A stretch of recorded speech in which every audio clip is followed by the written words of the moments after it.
Cricket आज सिर्फ एक खेल नहीं बल्कि करोड़ों लोगों की भावना बन चुका है। लेकिन शुरुआती दिनों में क्रिकेट बैट्स आज जैसे नहीं थे। 17वीं और 18वीं शताब्दी में बैट्स कर्व्ड होते थे क्योंकि उस समय बॉलिंग अंडर आर्म होती थी। जैसे जैसे क्रिकेट इवॉल्व हुआ, ओवर आर्म बॉलिंग शुरू हुई और बैट का डिजाइन भी बदलता गया। आज मॉडर्न क्रिकेट बैट बनता है साइंस, प्रिसीजन और क्राफ्ट्समैनशिप के साथ, और इसकी शुरुआत होती है इन विलो क्लेफ्ट से। क्रिकेट बैट बनाने की शुरुआत होती है इन वुडन ब्लॉक्स से, जिन्हें विलो क्लेफ्ट्स कहा जाता है। यही रॉ क्लेफ्ट्स आगे चलकर एक कंप्लीट क्रिकेट बैट का शेप लेते हैं।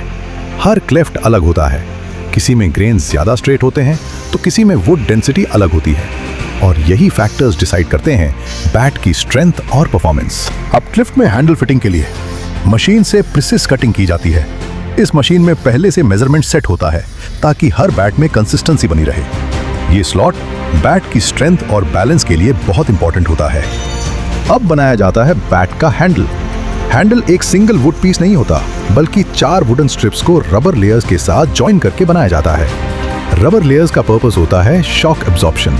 जब बॉल बैट पर लगती है तो वाइब्रेशन हैंडल तक जाती है।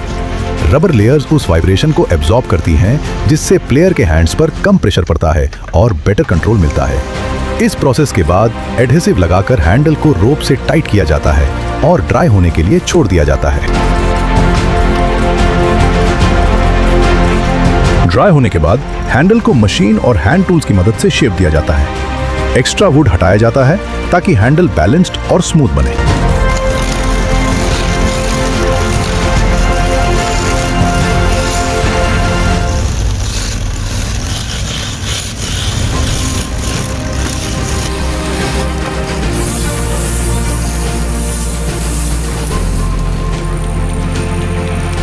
अब हैंडल को वी शेप में कट किया जाता है। ये वी शेप क्लेफ्ट में परफेक्ट फिटिंग के लिए होती है, जिससे बैट की स्ट्रेंथ बढ़ती है।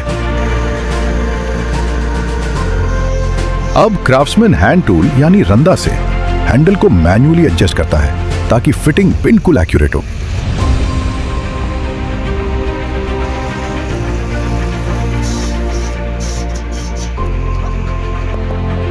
अब हैंडल पर स्ट्रॉन्ग वुड एडहेसिव लगाया जाता है और क्लेफ्ट में फिट किया जाता है।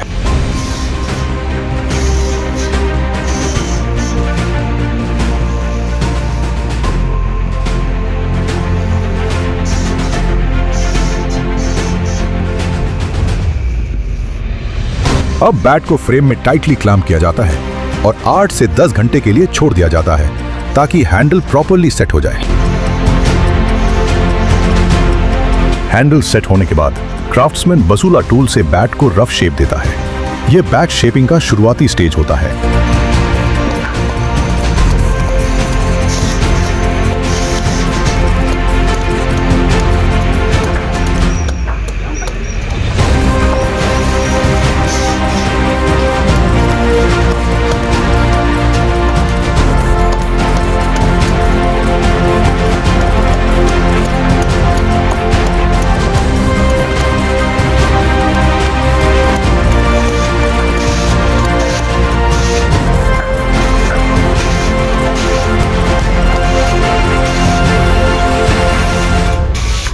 अब बैट को वुड प्लेनर मशीन पर ले जाया जाता है, जहां बैट की विड्थ एडजस्ट की जाती है। आईसीसी और बीसीसीआई रूल्स के अनुसार maximum bat width 108 millimetre, maximum bat length 965 millimetre, edge thickness लगभग 40 मिलीमीटर तक। इसलिए बैट को केयरफुली मेजर किया जाता है ताकि ये प्रोफेशनल स्टैंडर्ड्स के अनुसार हो। अब बैट प्रेसिंग की जाती है। बैट पर हल्का पानी स्प्रे किया जाता है, फिर इलेक्ट्रिक प्रेसिंग मशीन से हाई प्रेशर दिया जाता है। प्रेसिंग से वुड फाइबर्स कंप्रेस होते हैं, जिससे बैट मजबूत बनता है और बॉल लगने पर एनर्जी लॉस कम होता है। इसी प्रोसेस से बैट का स्वीट स्पॉट डेवलप होता है, जहां बॉल लगने पर मैक्सिमम पावर मिलती है। अब हैंडल और ब्लेड के जॉइंट को राउंड शेप दिया जाता है। यह बैट का बैलेंस इंप्रूव करता है। अब क्राफ्ट्समैन मैनुअली बैट का वेट एडजस्ट करता है। एक्स्ट्रा वुड हटाया जाता है ताकि बैट प्रॉपर्ली बैलेंस्ड हो।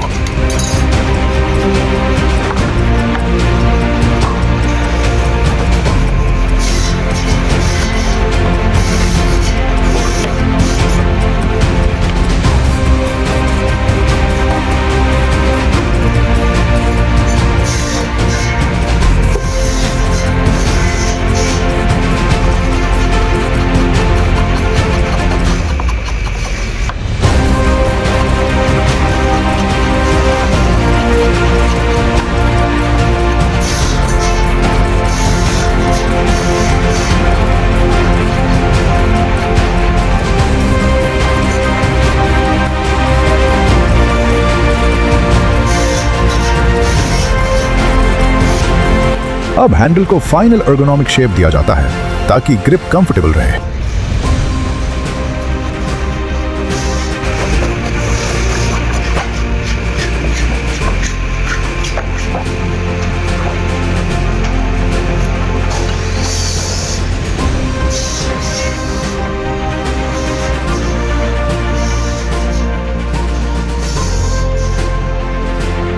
अब सैंडिंग मशीन से बैट को स्मूथ किया जाता है ताकि सरफेस क्लीन और रेडी हो जाए।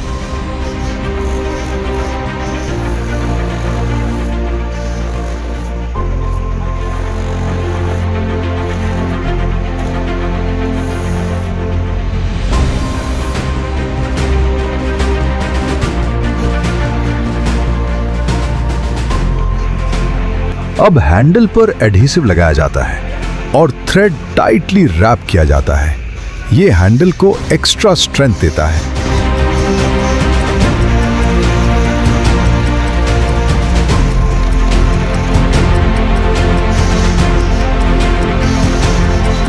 अब बैट को पॉलिशिंग मशीन से फाइनल फिनिश दी जाती है।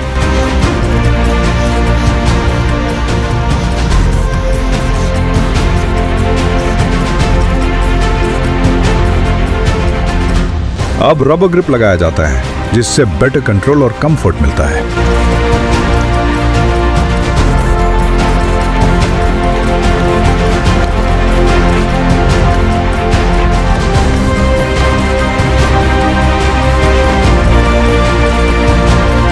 अब बैट पर ब्रांडिंग स्टिकर्स लगाए जाते हैं और बैट रेडी हो जाता है।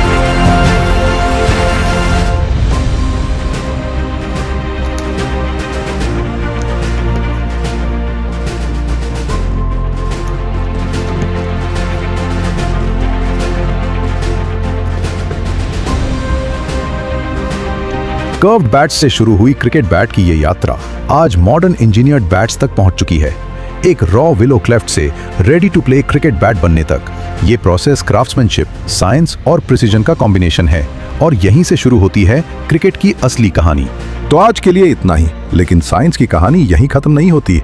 हम फिर मिलेंगे एक और रियल लाइफ साइंस वीडियो के साथ। अगर आपको ये कंटेंट पसंद आया हो तो लाइक करें और चैनल साइंस ऑफ मेकिंग को सब्सक्राइब करें।